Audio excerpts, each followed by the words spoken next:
So guys, आज के विषय में हम सुविख्यात समाज सेवी और प्रख्यात विचारक ज्योतिबा फूले जी के बारे में डिस्कस करेंगे। गाइज, आज है महात्मा ज्योतिबा फूले जी का जन्म दिवस और इस जन्म दिवस को हम अब उनकी जयंती के रूप में मनाते हैं।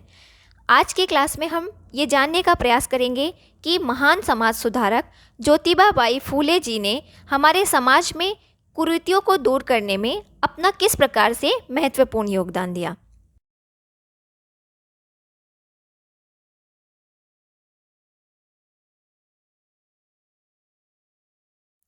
Hey guys, this is Neha from YTH India Education. Get success with us. So guys, YTH India Education के इस प्लेटफॉर्म पर एक बार फिर से आपका स्वागत है।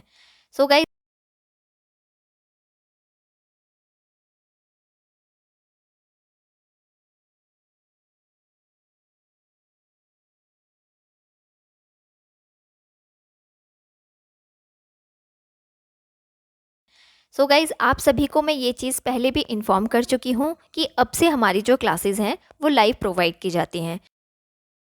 सो गाइज़, आप अब हमारे चैनल पर भी लाइव क्लासेस अटेंड कर सकते हैं। इसका शेड्यूल मैंने इस पीडीएफ के स्टार्टिंग वाले पेजेस में ऐड किया है। आप टाइमिंग को देख लीजिए और टाइम के अकॉर्डिंग अपनी क्लासेस अटेंड कीजिए। सो गाइज़, अब आते हैं आज के विषय पर।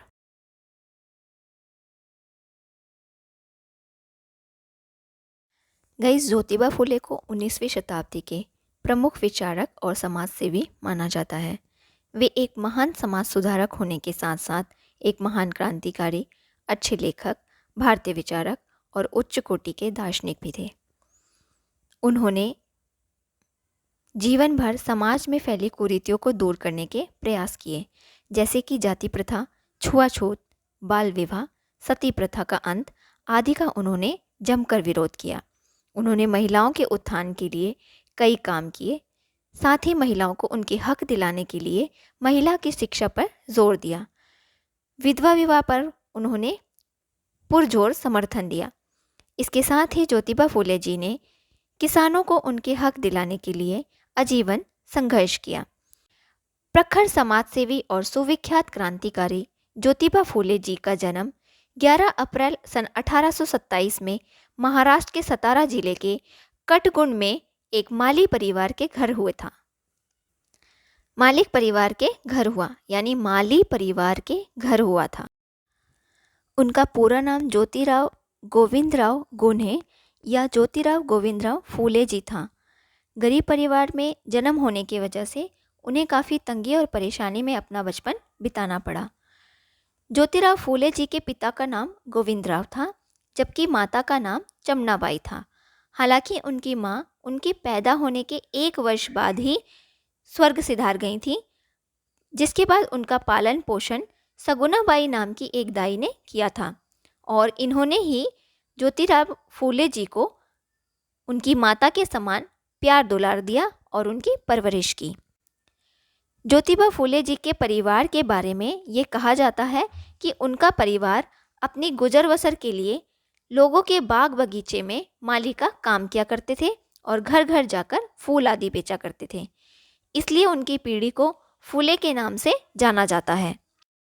ज्योतिबा फूले जब 7 वर्ष के हुए तो उन्हें शिक्षा दिलाने के उद्देश्य से गांव के एक स्कूल में भेजा गया था, लेकिन स्कूल में उन्हें जातिगत भेदभाव का शिकार होना पड़ा और यही नहीं, उन्हें स्कूल से तक निकाल दिया गया।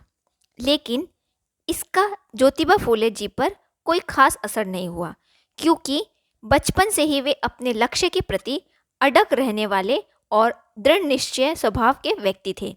इसलिए स्कूल छूटने के बाद भी उन्होंने पढ़ाई नहीं छोड़ी और घर पर ही सगुनाबाई की मदद से अपनी पढ़ाई जारी रखी। वहीं सन 1847 में उनकी प्रतिभा को देखकर पड़ोस में रहने वाले उर्दू फारसी के एक टीचर और फारसी पादरी जी ने उनका एडमिशन इंग्लिश स्कूल में करवा दिया, जहां से उन्होंने अपनी पढ़ाई पूरी की। वहीं अपनी पढ़ाई के दौरान ही ज्योतिबा फूले जी को ये आभास हो गया था कि शिक्षा के माध्यम से ही दलितों का उत्थान हो सकता है और महिलाओं को उनके अधिकार मिल सकते हैं। बचपन में जब फूले जी को जातिगत भेदभाव का शिकार होना पड़ा था, तब उनके मन में सामाजिक भेदभाव को दूर करने की भावना भी पैदा हुई थी। वहीं सामाजिक भेदभाव को जड़ से खत्म करने के लिए फूले जी ने गौतम बुद्ध, संत कबीर, दादू संत कातूराम, रामनंद जैसे महान साहित्यकारों द्वारा लिखे गए साहित्यों का गहन अध्ययन किया। गाइस, ज्योतिबा फूले हिंदू धर्म में फैले हुए अंधविश्वास, ऊंच नीच, जातिगत भेदभाव आदि के घोर विरोधी थे।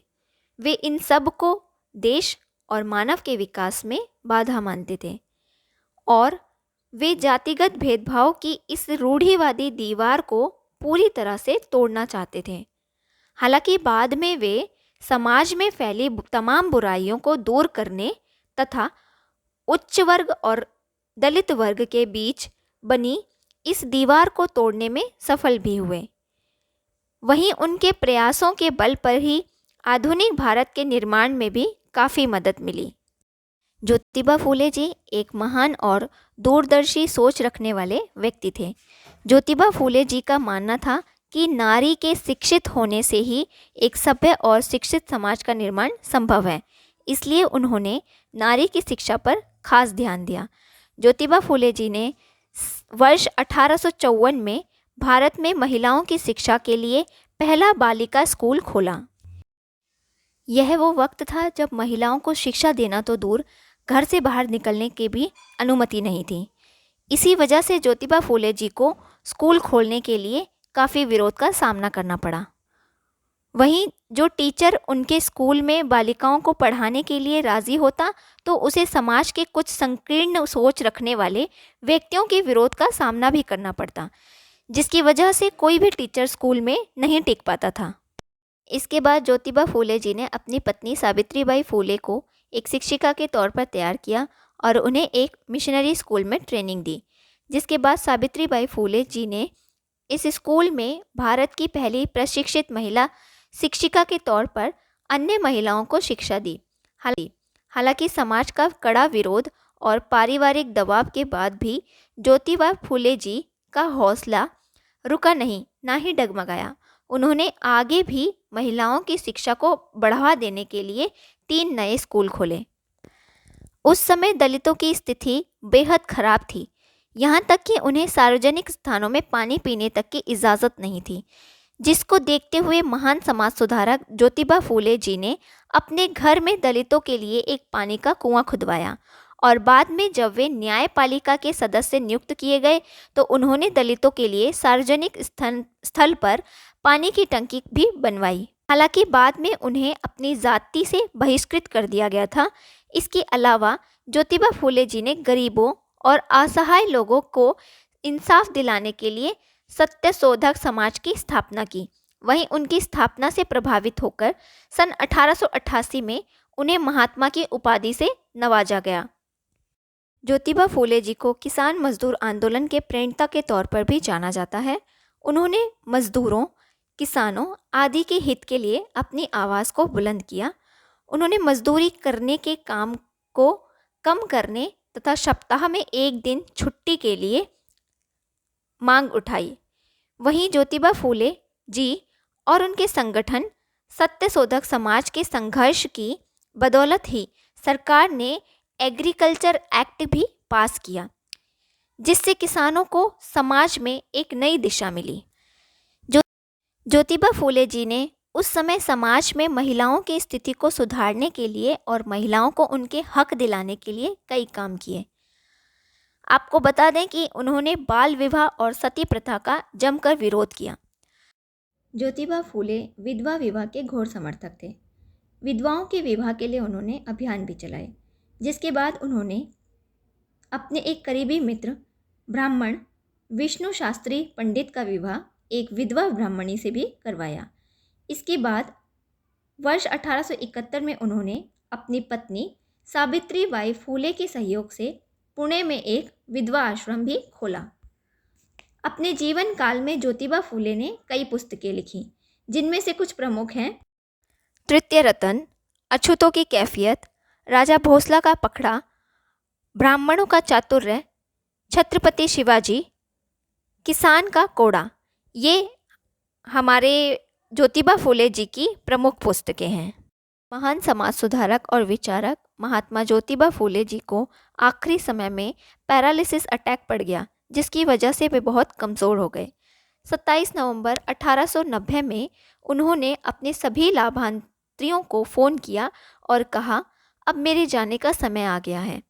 मैंने अपने जीवन में जो कार्य किए हैं उन्हें पूरा किया है। मेरी पत्नी सावित्री हमेशा मेरे और मेरे कार्य में मेरे साथ रही है।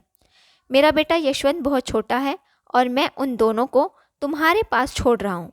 यह कहकर 28 नवंबर 1890 को ज्योतिबा फूले जी ने अपना शरीर त्याग दिया और एक महान सामाजिक कार्यकर्ता इस दुनिया से दूर हो गए। दलितों के मसीहा माने जाने वाले डॉक्टर भीमराव अंबेडकर जी भी ज्योतिबा फूले जी को अपना गुरु मानते थे। सो गाइज, ये था महात्मा ज्योतिबा फूले जी का परिचय और उनके द्वारा भारतीय समाज की कुरीतियों को दूर करने में किए गए प्रयासों का वर्णन।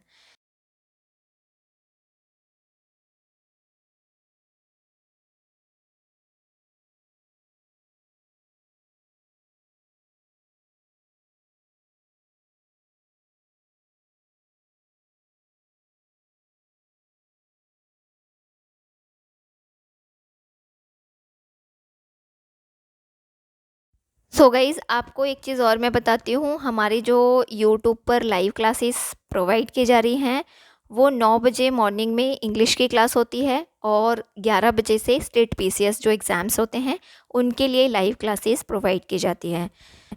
सो गाइज़, आपको अगर ये लेक्चर अच्छा लगा है तो इसे मोर एंड मोर लाइक्स दीजिए, हमारे चैनल को सब्सक्राइब कीजिए और बेल आइकन को प्रेस कीजिए ताकि नए वीडियोस का नोटिफिकेशन आपको जल्दी ही प्राप्त हो जाए। Then thank you to all guys, मिलते हैं नेक्स्ट लेक्चर में नेक्स्ट टॉपिक के साथ।